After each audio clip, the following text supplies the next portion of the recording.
우리 아담이 범죄한 이후에 인류에게 미친 가장 큰 재앙 가운데 하나라고 하면 그것은 전쟁일 것입니다. 이 땅의 전쟁은 한 번도 그치지 않고 계속해서 일어나고 있습니다. 최근에도 리비아 내전으로 인해서 많은 사람들이 신음하고 있죠. 우리나라도 예외는 아니어서 오랜 세월 동안 전쟁과 함께 살아온 민족입니다. 역시 요즘도 일촉즉발의 위기 가운데에서 북한과 대처하고 있는 그러한 상황인 것을 우리가 잘 알고 있습니다. 오늘 말씀에는 성경에서 기록하고 있는 최초의 전쟁사를 볼 수가 있습니다. 창세기 14장에 나오는 이 전쟁이 성경에서 기록하고 있는 최초의 전쟁사인데, 우리가 오늘 이 전쟁사를 보게 되는 것은 최초의 전쟁사라고 하는 것의 중요성 때문이 아니라 이 전쟁에 아브라함이 개입이 된 것으로 인하여서 아브라함의 삶 가운데 이 전쟁이 미치는 영향이 무엇이고, 이 전쟁을 통하여 아브라함은 무엇을 얻고 있는가라고 하는 것을 보는 것으로서의 중요성 때문에 우리가 한번 살펴보고자 합니다. 이 14장은 크게 세 문단으로 나누어져 있어요. 1절에서 12절까지는 전쟁의 일반적인 배경, 정보를 우리들에게 알려주고 있고요. 13절부터 16절까지는 그 전쟁에 참전하게 되는 아브라함과 승전을 하는 아브라함에 대하여서 기록을 하고 있습니다. 그리고 마지막 17절부터 24절까지는 승전을 하고 돌아오는 길에 소돔 왕과 살렘 왕이 아브라함을 영접하고 그 가운데에서 서로 대화하는 장면이 나오는데요. 제가 여러분과 함께 생각을 할 것은 이 세 번째 문단입니다. 그런데 이 세 번째 문단을 이해하기 위해서 먼저 앞에 두 문단에 대한 내용들을 잠시 간단하게 살펴보도록 하겠습니다. 먼저 1절에서 12절까지 나오는 그 전쟁의 일반적인 배경을 우리가 좀 알 필요가 있습니다. 어떤 전쟁인가라고 하는 건데요. 이런 배경과 정보를 인식하는 데 있어서는 우리가 그 국어 시간에 많이 배우는 육하 원칙이라는 거 있지 않습니까? 그것을 대입해서 살펴보면 정보를 좀 더 정확하게 캐낼 수가 있습니다. 물론 모든 문단에는 육하 원칙 그 6가지가 다 나와 있는 건 아닙니다. 그러니까 나와 있는 것들만 우리가 살펴보면 되겠는데요. 가장 먼저 누가 전쟁을 일으켰느냐라고 하는 것입니다. 누구와 누구가 전쟁을 했느냐 하는 것을 보게 되면 1절과 2절이 그 전쟁의 주체자들을 소개하고 있습니다. 1절에는 북방 동맹군, 연합군이라고도 할 수 있는데요. 한 나라가 아니기 때문에 그렇습니다. 북방에 4개의 나라가 연합해서 한 팀을 이루고 있고요. 2절을 보시게 되면 남부 지역의 사해 남단, 그 남방에 또 5개 나라가 연합해서 동맹군을 이루고 있는데 이 두 연합군들이 싸우는 것입니다. 언제 싸웠느냐라고 하는 것은 성경의 자체에는 기록이 안 되어 있습니다만 대부분의 역사가들이 약 BC 주전 2080년경 이렇게 보고 있습니다. 그리고 어디에서 싸웠느냐 하면 3절에 보면 시딤 골짜기 지금의 염해라고 하는 곳에서 싸웠습니다. 지금의 염해라고 하는 것은 그 당시 모세가 기록할 때를 말하는 거죠. 이 사건이 일어난 것은 아브라함 때 일어난 거고 기록한 건 모세가 기록한 거니까 시간 차이가 많이 있죠. 그 모세가 기록할 때에 그 당시에 시딤 골짜기 지금의 염해, 그러니까 오늘날로 하자고 하면 그게 이제 사해인데요. 그 사해 근처에 시딤이라고 하는 그 골짜기가 있었는데 거기에서 이제 전쟁이 일어나게 되었다라고 하는 것입니다. 그러면 전쟁이 왜 일어났는가 하는 왜라고 하는 부분을 보시게 되면 4절 이하부터 이 북부 동맹군 가운데서도 엘람 왕 그돌라오멜이라고 하는 왕이 있었는데 이 왕이 이제 맹주였습니다. 그 당시에 그 부족들을 이제 아우르고 있는 그런 맹주였는데 남부에 있는 여러 나라들이 이 엘람 왕 그돌라오멜에게 계속하여 조공을 바쳤습니다. 장장 12년 동안 조공을 바쳐왔는데 13년째 되던 해에 그것을 거부한 것입니다. 그렇게 되면서 그돌라오멜이 화가 났겠죠. 그래서 14년째에 전쟁을 일으키게 된 것입니다. 쳐들어오니까 남부에 있는 나라들이 연합하여서 맞서 싸우게 된 것이죠. 그런데 그 결과는 남부 연합군이 참패였습니다. 그돌라오멜이 워낙이 뛰어난 맹주였기 때문에 상대가 되지 아니했던 것 같습니다. 그래서 참패를 하고요. 소돔과 고모라 왕들이 다 도망가고요. 그 소돔과 고모라에 있는 사람들이 포로로 잡혀가고 많은 재물들이 다 노획물로 전리품으로 그들의 손에 빼앗겼습니다. 그렇게 가게 되는 과정 속에 소돔에 머물러 있던 롯이 함께 포로로 잡혀가게 되고 그 롯이 가지고 있던 재물도 전부 노획물로 빼앗기게 된 것입니다. 이것이 이제 이 전쟁이 일어나게 된 그 배경 정보들입니다. 한 가지 우리가 더 이제 보면 5절에서 7절까지의 내용 속에서는 또 다른 여러 부족들의 이름이 나오는데 그건 뭐냐 하면 이 북부 동맹군이 남부 연합군을 부수기 위하여 내려올 때에 그냥 온 것이 아니라 주변에 있는 부족들을 하나씩 다 점령을 한 것입니다. 아마도 전략적으로 남부군들이 혹시라도 원군 요청을 하거나 아니면 보급을 요청하거나 하는 이러한 것들을 원천적으로 봉쇄하기 위하여서 주변을 다 먼저 정리하고 쳐들어온 것이 아닌가 하는 생각은 해봅니다. 아무튼 그렇게 해서 북부 동맹군이 승리를 하고 많은 포로들과 재물들을 가지고 이제 돌아가는 것입니다. 그때에 그 롯이 함께 끌려가게 되는데 그 가운데 한 사람이 도망을 쳐 나오게 됩니다. 그리고는 아브라함에게 달려와서 이와 같은 사실을 고하게 되는 것입니다. 이때에 아브라함은 헤브론 지역에 살고 있었습니다. 그 소식을 듣던 아브라함이 드디어 출전을 하는 것이 13절부터 16절 사이에 나오는 내용입니다. 이 내용을 보시게 되면 아브라함이 듣고는 집에서 길리고 훈련한 자 318명을 이끌고 쫓아갑니다. 그리고는 밤에 기습을 해서 그 모든 북부 동맹군들 다 쳐부수고 모든 재물들과 포로들을 다 물론 롯도 구출해가지고 돌아오게 되는 것입니다. 이 두 번째 문단에서 우리가 좀 생각을 해볼 것이 있습니다. 아브라함이 어떻게 하여서 이렇게 용감하게 전쟁에 뛰어들 수 있었을까라고 하는 것입니다. 우리는 그냥 이렇게 그 내용을 읽으면서 아브라함이 이렇게 해서 쳐부수고 다 데리고 왔구나 간단하게 생각할지 모르지만 막상 전쟁이 임한다라고 상상을 하고 이 부분을 다시 읽게 되어지면 나라와 나라의 싸움입니다.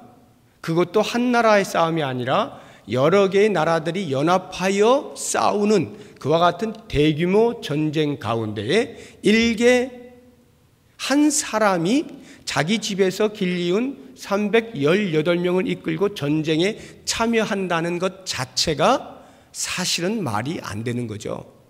남부의 5개 나라가 합하여서도 그 북부 동맹군 4개국의 동맹군들을 이기지 못하고 참패를 하였는데 일개 시민에 불과한 아브라함이 자기 집에서 길리운 종이면서 군사 318명 가지고 그 용맹한 북부 동맹군들과 맞서 싸우겠다라고 작정하는 것 자체가 말이 안 되는 거예요. 한마디로 하면 객기를 부리고 있다 이렇게 볼 수가 있는 것입니다. 그런데 어떻게 아브라함이 그렇게 할 수가 있었느냐라고 하는 것입니다. 물론 우리는 삼촌이니까 조카 롯이 붙잡혀 간 것에 대하여서 그냥 있을 수 없어서 당연히 갔겠지라고 생각을 할지 모르지만 아브라함이 그렇게 훌륭한 사람이 아닌 것은 이미 앞에서 보아왔죠. 애굽 땅에서 자기 아내조차도 목숨 부지를 위하여 누이 동생으로 속일 만큼 파렴치한 이였다라고 한다면 자기 조카 롯이 포로로 잡혀갔다라고 해서 그 죽음의 구덩이 속으로 뛰어들 아브라함은 아닐 것만 같은 것입니다. 그렇게 볼 때 아브라함이 과연 전쟁에 참여할 수 있었던 것은 무엇일까? 우리는 좀 생각을 해볼 필요가 있는 것입니다. 두 가지를 생각을 해봐야 되는데, 하나는 이미 지난 시간에 제가 말씀을 드린 것처럼 애굽에서 바로 왕에게 행하신 하나님의 전능하심을 아브라함이 목도하게 되면서 하나님에 대한 인식의 전환이 일어났습니다. 그 전까지는 어떤 알 수 없는 어마어마한 힘을 가지고 있는 분 정도로 알고 있었던 아브라함이 그 애굽 사건을 통하여서 나를 위하여 바로 왕조차도 무릎을 꿇게 만들어주시는 전능하신 하나님이다라고 하는 인식을 하게 되는 놀라운 변화가 있었던 것입니다. 그때 이후로 가나안 땅으로 다시 돌아와서 제단을 쌓고 여호와의 이름을 부를 때에는 아마 좀 더 선명한 믿음을 가지고 하나님을 예배했을 것임이 틀림없고요. 그 이후로 하나님께서 보여주신 비전을 따라서 헤브론에 머물면서 사는 동안에 아마 모르긴 몰라도 그 전능하신 하나님에 대하여서 계속적으로 묵상하며 믿음이 자라날 것이었음에 틀림이 없는 것입니다. 바로 이 전능하신 하나님에 대한 믿음의 성장이 그로 하여금 318명밖에 되지 아니하지만 롯을 구출해야겠다라고 하는 마음을 먹게 한 동기가 아니냐, 이렇게 볼 수 있어야 하는 것입니다. 마치 롯에게 네가 좌하면 나는 우하고 네가 우하면 나는 좌하겠다라고 모든 것을 양보할 수 있었던 것이 그 전능하신 하나님이 나를 살리시리라라고 하는 믿음 때문이었다라고 할 때에 그 연장선상에서 이 전쟁에 참여한 것도 그와 같은 믿음의 성장으로 인한 것이다 라고 볼 수 있는 것입니다. 또 다른 하나는요, 이 318명이 왜 준비가 되었느냐라고 하는 것입니다. 아브라함이 사는데 318명의 집에서 길리운 훈련된 자가 왜 필요했느냐라고 하는 부분을 좀 생각할 필요가 있는데요. 그것은 이미 헤브론에서 오늘 본문의 말씀을 보시게 되면은 13절에 마므레와 에스골과 아넬이라고 하는 이 아모리 족속 족장들과 함께 동맹하면서 살고 있었습니다. 그 헤브론에서 그렇게 살면서 아브라함은 자기에게 보여주신 하나님의 비전, 자기의 눈에 들어온 보이는 땅, 그 땅에 나와 내 민족이 하나님의 언약으로 인하여서 번성할 것에 대한 확신을 가지고 있었겠죠. 그리고 그 비전이 어떻게 이루어질 수 있을까에 대하여 아브라함은 적어도 자기의 이해 안에서는 철저하게 준비를 한 것이다 라고 볼 수가 있습니다. 318명의 군사, 종이면서 군사라고 하는 것은요, 평상시에는 종으로서 그 아브라함의 식솔들을 거느리고 같이 섬기고 하는 그런 일들을 하는 것이고요. 이와 같은 비상시에는 그 아브라함의 식솔들을 막아설 수 있는, 보호해 줄 수 있는 그런 군사력을 위하여 준비를 한 것 아니겠습니까? 이 말의 의미는 아브라함에게 하나님께서 약속하신 너와 내 자손이 이 땅에서 번성하게 될 것이다 라고 하는 그 언약의 말씀을 자기의 삶의 중심에 두고 그것을 이루어내기 위하여 그러면 나는 무엇을 할 것이냐를 판단할 때 미래를 준비해야 되겠다. 내 민족이 커진다라고 했으니 지금은 비록 내가 개인으로 있고 지금은 비록 내가 헤브론에서 아모리 족속과 함께 어깨를 겨누고 그 정도의 수준으로 살고 있지만 반드시 내가 큰 민족이 될 것이니 이 민족이 될 것에 대하여 지금 나는 무엇을 해야 할 것이냐, 이것을 생각하고 준비한 것으로서 볼 수가 있는 것입니다. 그렇게 볼 때 우리는 적어도 우리의 마음 가운데 하나님께서 심어주신 비전이 있다라고 한다면, 그리고 그 비전을 보는 분이라고 한다면 그것에 대하여 가만히 앉아서 감나무 밑에 앉아 입만 벌리고 그 감나무가 이거 떨어지기를 기다리는 것이 아니라 이 미래를 준비할 수 있는 준비, 노력이 반드시 필요한 것입니다. 하나님의 언약이 나를 통하여 성취될 것에 대한 확신을 가지고 내 마음속에 사명감으로 불타올라서 어떻게 그것을 이루어낼까에 대한 고민을 하고 노력을 하고 준비를 하는 것입니다. 이것이 우리가 마땅히 해야 할 일인 것입니다. 그래서 특별히 여러분의 자녀들 가운데에서 자녀들이 미래를 바라보고 어떤 비전을 세우고 할 때에 그것이 자신의 비전이 아니라 하나님이 심어주신 비전이라고 하는 확신이 있다라고 할 때에 그 비전에 대해서 가만히 넋놓고 있도록 하면 안 됩니다. 그래서 그 비전을 이룰 수 있는 노력을 하도록 권면을 해줄 필요가 있고요. 우리 개인도 마찬가지입니다. 우리 개인도 어떠한 형태의 비전이 되었든지 그 비전에 대해서 하나님이 주신 것이라는 확신이 든다면 그것을 이루기 위하여 오늘 내가 해야 할 한 일을 해내야 하는 것입니다. 그렇게 준비하고 있을 때에 하나님께서 이렇게 때가 되어서 이들을 사용하여서 전쟁의 승리를 맛보게 하시는 것처럼 우리들도 준비되어질 때 그만큼 하나님께 들어서 사용함으로 비전의 중간 단계를 완성시켜 주시는 것입니다. 이렇게 아브라함이 318명을 데리고 기습작전을 펼쳐서 그 맹주들을 다 타파하고 잡혀갔던 포로들과 그 모든 그 노획물들을 다 다시 가지고 오는 쾌거를 이루고 돌아오는 것입니다. 이제 오늘 우리가 함께 보게 될 돌아오는 길에 만난 이 두 왕 이야기를 한번 생각을 해보려고 하는데요. 두 왕을 만납니다. 두 왕이 아브라함을 만나러 나오는 거죠. 하나는 소돔 왕 베라고요. 또 하나의 왕은 살렘 왕 멜기세덱입니다. 이 두 왕에 대해서 이제 같이 한번 생각을 해볼 텐데, 먼저 살렘 왕 멜기세덱과 아브라함이 만난 장면을 우리가 한번 생각을 해봤으면 좋겠는데요. 살렘 왕 멜기세덱, 이 멜기세덱은요 성경 어디에서도 그 족보를 찾아볼 수가 없어요. 무엇인가 어디로부터 이렇게 나온 자라고 하는 것이 기록이 되어야 되는데 이 멜기세덱은 전혀 족보를 찾아볼 수가 없습니다. 그래서 많은 사람들이 살렘 왕 멜기세덱은 전설의 인물이다, 아니면 상상 속의 인물이다, 픽션 가운데 나타나는 인물이다, 이렇게 취급하고 역사적 실존 인물로 보지 않으려고 하는 사람들이 있어요. 우리 기독교 학자들 가운데에서. 그것은 대단히 오해를 하는 것이고요. 이 멜기세덱은 실존 인물이죠.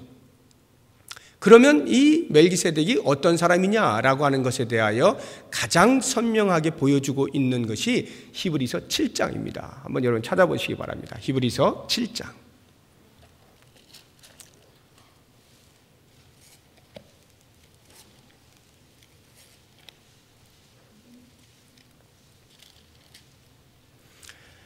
신약성경 359쪽에 있습니다. 신약성경 359쪽. 히브리서 7장 1절에서 3절까지. 자, 우리 같이 한번 읽어보겠습니다. 이 멜기세덱은 살렘 왕이요 지극히 높으신 하나님의 제사장이라. 여러 왕을 쳐서 죽이고 돌아오는 아브라함을 만나 복을 빈 자라. 아브라함이 모든 것의 10분의 1을 그에게 나누어 주니라. 그 이름을 해석하면 먼저는 의의 왕이요 그 다음은 살렘 왕이니 곧 평강의 왕이요 아버지도 없고 어머니도 없고 족보도 없고 시작한 날도 없고 생명의 끝도 없어 하나님의 아들과 닮아서 항상 제사장으로 있느니라. 아주 자세하게 설명해 놓고 있죠. 이 창세기 14장에 나오는 그 살렘 왕 멜기세덱을 그대로 재현해 놓고 있는 것인데요. 여기를 보니까 왕인데 어떤 왕이냐면 멜기세덱이라고 하는 건 멜기체덱. 이 멜기세덱이라는 말 자체가 그 이름 자체가 의의 왕이라는 뜻이에요. 의의 왕. 그리고 살렘 왕이라고 할 때 이 살렘이 예루살렘의 옛날 그 도시의 이름인데 이 살렘의 뜻이 평화, 평강 이런 뜻이거든요. 그래서 살렘 왕이라고 하면은 평화의 왕이라 하는 것입니다. 그래서 이 히브리 기자가 이야기하기를 그 멜기세덱의 이름은 의의 왕이요 평화의 왕이라 말을 하는 것이고요. 또한 하나님의 지극히 높으신 하나님의 제사장이라 이렇게 소개를 하고 있고 3절 보면 그 출처가 없다라고 말을 함으로써 실제로 이 멜기세덱에 대하여 출처를 알려주고 있는 성경의 기록이 전혀 없는데 바로 이와 같은 이유로 인하여서 멜기세덱은 예수 그리스도를 예표한다라고 우리 모두가 보고 있는 것입니다. 그래서 6장 30절 보십시오. 20절이죠. 히브리서 6장 20절. 7장 바로 위에 있는 거요. 히브리서 6장 20절 보면 그리로 앞서가신 예수께서 멜기세덱의 반차를 따라 영원히 대제사장이 되어 우리를 위하여 들어가셨느니라. 예수께서 멜기세덱의 반차를 따라갔다는 거예요. 이렇게 멜기세덱은 예수 그리스도를 예표하는 인물로 볼 수가 있는데 이 멜기세덱이 승전보를 알리고 귀환하고 있는 아브라함을 맞이하러 나오는 것입니다. 그리고는 그를 축복하는데 이제 다시 본문에 오셔서 창세기 14장 19절입니다. 19절을 보시면 그가 아브라함에게 축복하여 이르되 천지의 주제이시요 지극히 높으신 하나님이여 아브라함에게 복을 주옵소서. 복을 빌고 있는 것입니다. 그리고는 20절에 너희 대적을 내 손에 붙이신 지극히 높으신 하나님을 찬송할지로다 하고 아브라함에게 권면을 하고 있는 것입니다. 이와 같은 권면을 듣게 된 아브라함의 반응을 통해서 우리는 많은 것을 생각해 볼 수가 있습니다. 아브라함의 반응이 무엇이었습니까? 20절 뒷부분에 아브라함이 그 얻은 것에서 10분의 1을 멜기세덱에게 주었더라. 그 얻은 것에서 전리품 가운데서 10분의 1을 멜기세덱에게 주었더라. 아브라함의 반응은 11조를 드렸다 이 말에 쉽게 이야기하면 이것이 성경에 기록되고 있는 또 하나의 최초의 11조에 대한 기록입니다. 성경이 말하고 있는 11조에 제일 먼저 기록된 것이 바로 이 부분인데요. 원래는 이제 율법 가운데서 주어졌죠. 레위기 27장 30절 이하에 율법 가운데 주어진 것이지만 그 율법이 주어지기 훨씬 전 모세 시대 훨씬 이전인 아브라함 시대에 이미 아브라함은 행동 속에서 11조 생활을 했던 것을 볼 수가 있습니다. 오늘 11조 이야기를 하는 날은 아닙니다만 그래도 이 말씀이 나왔기 때문에 여기에 해당되어지는 정도의 11조의 정신에 대해서 여러분과 함께 좀 생각을 해봤으면 좋겠는데요. 11조 때문에 신앙생활을 못하겠다고 하는 분들이 제법 계시죠. 너무 부담스럽잖아요. 이 헌금을 내는데 그냥 뭐 조금도 아니고 내 수입의 10의 1을 교회에다 낸다라고 하니까 그것이 처음 믿으려고 하는 사람의 입장에서는 끔찍스러운 겁니다. 그렇게 10의 1을 내고 어떻게 사나라는 생각이 들어서 11조 때문에 신앙생활 못하겠다라고 하시는 분들이 왕왕 있습니다. 여러분은 어떠십니까? 이 11조가 왜 필요한 것이고 하나님께서 왜 제정하셨는가, 우리는 왜 이것을 시행하는가, 이런 부분에 대해서 전체적으로는 제가 말씀 안 드리겠지만 이 아브라함의 멜기세덱에 바치는 이 사건을 통하여서만 나타나는 정신을 한두 가지 좀 보도록 하겠습니다. 아브라함이 11조를 멜기세덱에게 드리고 있는 것은요, 멜기세덱이 그에게 권면했던 그 내용이 맞습니다, 그렇습니다를 인정하는 행위입니다. 멜기세덱이 아브라함에게 권면한 내용은 이 전쟁은 네가 싸워 이긴 것이 아니라 하나님께서 싸워 이기게 하신 것이다 라고 말하는 것이죠. 너희 대적을 내 손에 붙이신 지극히 높으신 하나님을 찬송할지로다. 하나님이 붙여주셨기 때문에 이길 수 있었던 전쟁이라, 이런 말입니다. 이것을 듣게 되어진 아브라함이 그렇습니다, 맞습니다, 이 전쟁은 하나님께 속한 것이었고 내가 아무리 철저히 준비하여 집에서 길리운 훈련된 318명을 이끌고 기습 공격을 하고 전략을 잘 짜서 타파했다 할지라도 그 모든 진행은 여호와 하나님께서 하신 것입니다. 이것을 인정하는 행위로서 10의 1을 드린 거예요. 다시 말하면 모든 사건의 주인이 여호와 하나님이시다, 이 고백입니다. 모든 인생에 일어나는 사건의 주인이 여호와 하나님이십니다. 하나님의 손에 의하여 인생이 진행됩니다를 고백하는 표식이 10의 1입니다. 뿐만 아니라 사건을 넘어서서 내가 소유하고 있는 소유, 심지어는 나 자체도, 내 생명 자체도 하나님의 것입니다를 고백하는 행위가 10의 1 속에 담겨 있는 것입니다. 그래서 그가 전리품으로 가져온 것, 원래 전쟁에서 이기면요, 이긴 사람이 전리품 다 갖게 돼 있는 거예요. 그래서 이게 다 아브라함 겁니다. 그럼에도 불구하고 아브라함이 10의 1을 멜기세덱에게 전달함으로써 이 모든 것이 다 아버지의 것입니다. 하나님의 것입니다. 이 고백을 하고 있는 거예요. 심지어는 자기 자신조차도. 그래서 시편 기자가 24편 1절에서 이렇게 고백을 하고 있는 것입니다. 땅과 거기에 충만한 것과 세계와 그 가운데 사는 자들은 다 여호와의 것이로라. 이 땅도, 땅에 속해 있는 것들도 온 세계가 다 여호와의 것일 뿐만 아니라 그 세계 가운데 사는 나조차도, 우리 모든 인생들도 전부 여호와의 것입니다. 이것을 고백하는 행위가 10의 1 속에 담겨 있는 거예요. 그러니까 여러분, 11조를 하시는 분들은 이 정신을 잊고 습관을 조차 10의 1을 하셨다고 한다면 이제는 이것을 깨달으셔야 됩니다. 그리고 이 마음을 늘 품어야 돼요. 주 앞에 10의 1을 드릴 때마다 모든 것이 아버지의 것입니다. 내게 일어나는 모든 사건은 아버지께서 다 주관하시는 것입니다 라고 하는 것을 고백하고, 심지어는 나 자신조차도 주님의 것입니다. 이것을 고백하며 10의 1에 담아 드리는 것입니다. 그랬을 때에 그 10의 1이 의미가 있게 되어지는 것입니다.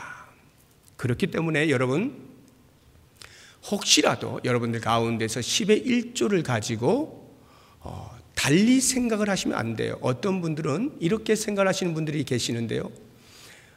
내가 드린다라고 생각하는 거예요. 내가 번 것 가운데 10의 1을 내가 기꺼이 내가 드린다 라고 하면서 그 자기 의가 나타나다 보니까 어떤 생각을 하느냐 하면 10의 1을 가지고, 만약에 내가 지금 다니고 있는 이 교회에서 그 10의 1을 가지고 잘 쓰고 있나, 이거를 살펴보려고 하는 사람들이 있어요. 그래서 만약에 그렇지 못하다라고 판단이 서면 이것은 안 되겠다, 내가 다른 데다 내야지, 더 의미 있는 곳에 내야지 라고 생각을 하는 분들이 계시는데, 그것은 대단히 잘못된 생각입니다. 10의 1은 그렇게 내 의의를 입증하는 것으로 사용하는 것이 결코 아닙니다. 그래서 10의 1이라고 하는 것은 그저 모든 것이 아버지의 것입니다를 고백하는 차원에서 드려지는 거예요. 교회가 그 10의 1 어떻게 사용하느냐라는 것은 두 번째 문제인 겁니다. 다음 문제예요. 내가 그것을 고민하면서 올바른 곳에 써야지 10의 1은 쓰는 게 아니에요. 내가 들여서 좋은 것에 쓰는 그러한 용도로 쓰이는 것이 아닙니다. 그래서 10의 1을 가지고 내가 다니는 교회니까 한 반 정도 내고, 반 정도는 내가 정말로 필요하다고 생각되는 저곳에다가, 저기가 정말 지금 필요해, 그러니까 내가 이거 내야지, 이렇게 하는 것이 아니란 말입니다. 나의 의를 드러내는 것이 아닌 것을 분명히 깨닫고 10의 1은 성경의 정신은 건드리지 않는 거예요. 내가 따로 떼어서 주님께 바치는 게 아니라, 우리가 표현은 그렇게 하지만 원칙적인 정신은 건드리질 않는 겁니다. 이것이 선악과예요. 하나님께서 에덴 동산의 선악을 알게 하는 나무의 실과를 그 에덴 동산 중앙에 심어 놓으신 것은 다름 아닌 건드리지 말라라고 함으로써 하나님이 어떤 분이시고 인간이 어떠한 존재이냐라는 것을 분명히 알게 하시는 것으로 거기에 심어 놓으신 것입니다. 건드리지 않는 거예요. 그래서 내게 있는 모든 것이, 내게 일어나는 모든 일들이 다 아버지의 것이고 아버지께서 하시는 일입니다를 고백하는 행위로서 이 10의 1이 드려질 수 있어야 하는 것입니다. 이렇게 드려질 때 드디어 내 마음 가운데서는 내 삶의 중심에서 여호와 하나님이 온전히 나의 주인으로 자리매김하기 시작하는 것이에요. 내 물질을 드리게 되면서부터, 이것이 아버지 것임을 고백하게 되면서부터 이제는 물질뿐만이 아니라 내게 있는 시간도 재능도 다 아버지의 것이군요 하고 고백하면서 하나님 아버지를 내 삶의 주인으로 정확하게 모시고 살아갈 수 있게 되는 것입니다. 이 10의 1에 대한 더 많은 교훈들은 이 말씀을 전할 어떤 기회가 생길 때 제가 또 말씀을 드리도록 하고, 이미 이렇게 아브라함은 자기 자신조차도 아버지의 것임을 고백할 수 있는 신앙의 수준에까지 이르게 된 것을 우리가 좀 볼 필요가 있는 것입니다. 그리고 이제 두 번째, 소돔 왕 베라와의 만남 속에서 나타나고 있는 대화를 우리가 좀 살펴보길 원하는데 21절입니다. 소돔 왕은 그 남부 연합군의 한 나라 왕이었습니다. 참패를 당한 왕이죠. 그런데 아브라함이 자기를 대신해서 이렇게 다 가지고 왔으니 얼마나 좋았겠어요? 와서 이제 영접을 하는 것입니다.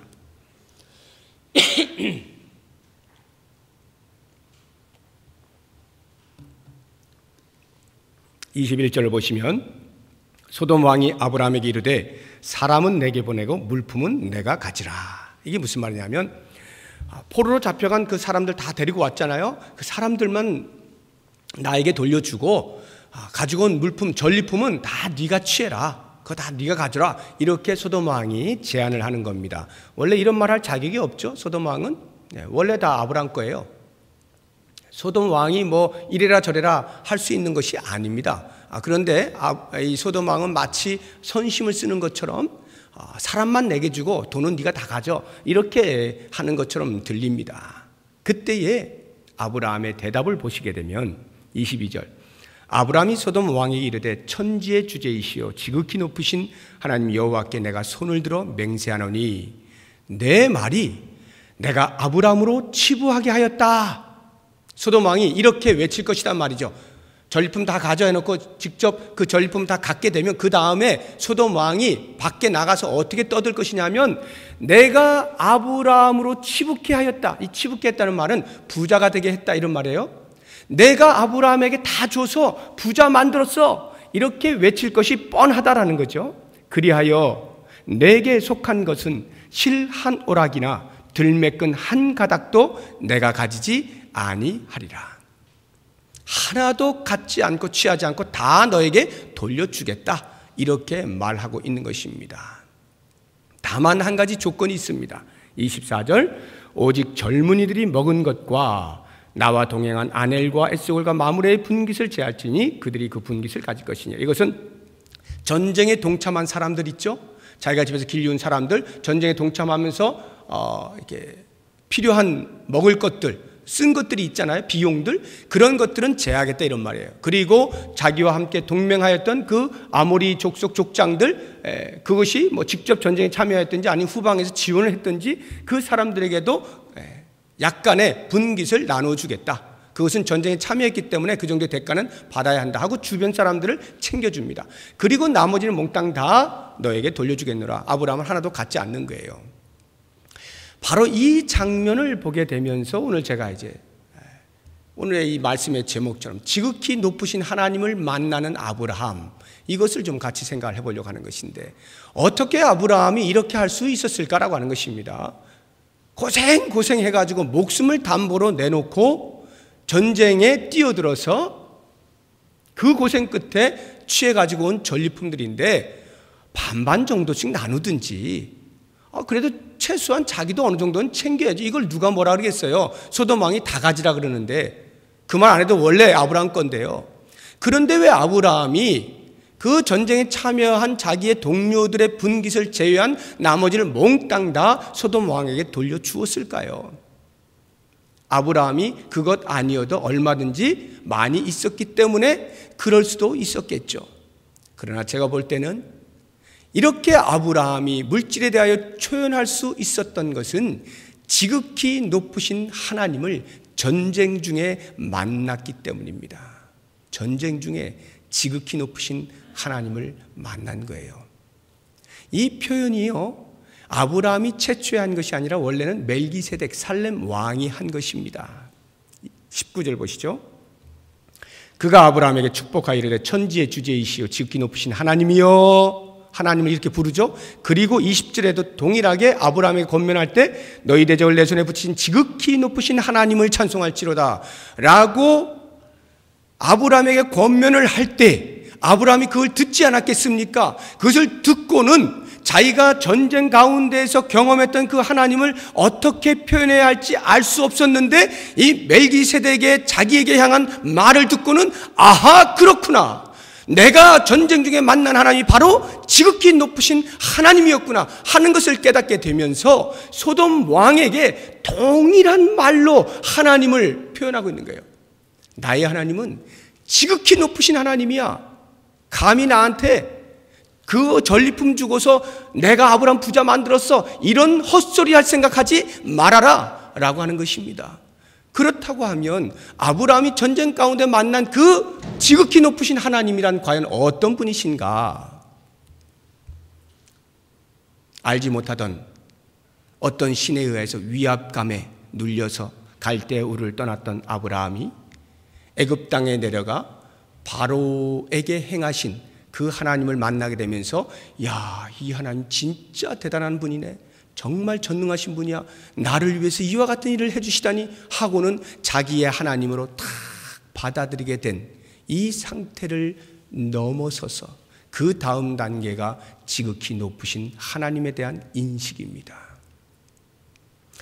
고대의 전쟁은요, 전부 홀령전쟁이라 이렇게 불렀어요. 홀령전쟁, 신과 신들의 전쟁이다 이런 말이에요. 그래서 전쟁을 할 때는 반드시 자기들이 믿고 있는 신들에게 먼저 빌고요, 모든 작전을 그 안에서 다 짭니다. 그래서 그 신의 힘을 빌어서 나가는 거예요. 신과 신이 부닥치는 게 과거의 그 고대 전쟁이었어요. 그래서 지면 그 신이 지는 것이고 이기면 그 신이 이기는 거예요. 이와 같은 홀령 전쟁에서 아브라함이 318명 데리고 나간 것 아닙니까? 그런데 그 어마어마한 군사력을 가진 그 메소포타미아 북부 동맹군들을 일거에 퇴치를 하잖아요. 그러면서 그가 느꼈던 것은 나의 하나님, 나에게 전능하심으로 다가오신 그 하나님이 최고의 신이로구나 하는 것을 알게 된 거예요. 야, 저 아무것도 아니네.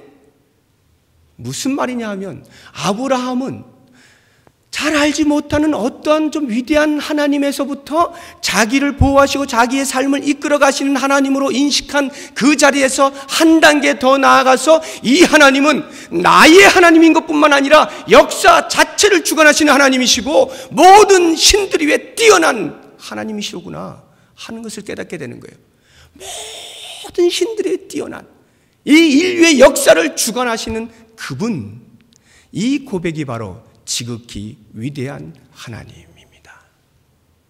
아브라함이 전쟁 가운데 그 하나님을 만난 거예요. 점점 더 선명하게 하나님이 어떤 분이신가 하는 것을 그의 삶 가운데 체험하게 되는 것이죠. 그랬을 때에 그 하나님을 만나버린 아브라함으로서는 일개 전리품 정도의 자기의 하나님을 팔고 싶지 않은 거예요. 하나님께서 나를 복주셔서 내가 이 자리에 있다라고 말을 해야 할 사람인데 소돔 왕 따위가 자기에게 전리품 주어서 부자 만들었어 라고 하는 그런 소리를 들어서 나의 하나님을 욕되게 하고 싶지 않은 거예요. 그래서 아브라함은 그것을 거부하는 것입니다. 나는 그것으로 사는 사람이 아니다. 지극히 높으신 하나님으로 사는 사람이다 라고 하는 믿음의 수준까지 올라온 아브라함입니다. 저는 이것을 보면서 오늘 이 시대를 살고 있는 우리들이 가져야 할 신앙의 수준이 아니냐라고 하는 생각을 해보게 되는 것입니다. 오늘의 말씀들을 한번 여러분 쭉 정리를 해보시기 바랍니다.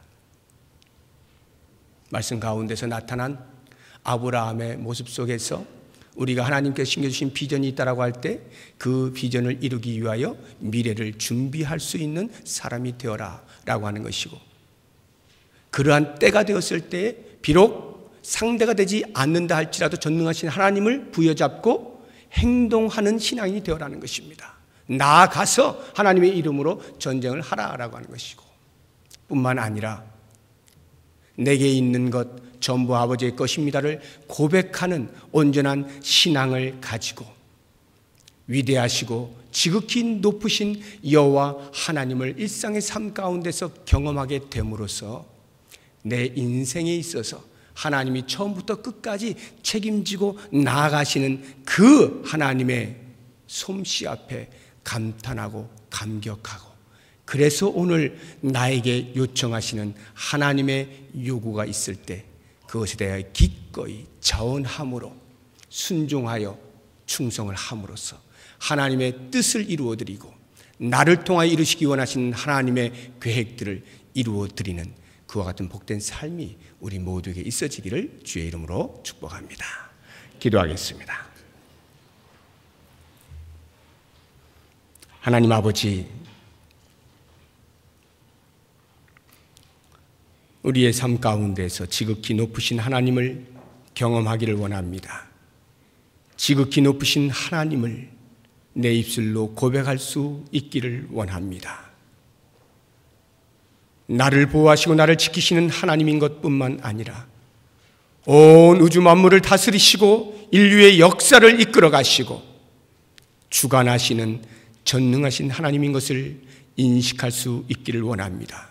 그 하나님 앞에 내게 주어진 귀한 사명을 조차 충성, 봉사, 섬김으로 다 내어드릴 수 있는 귀한 삶이 되게 하여 주옵소서.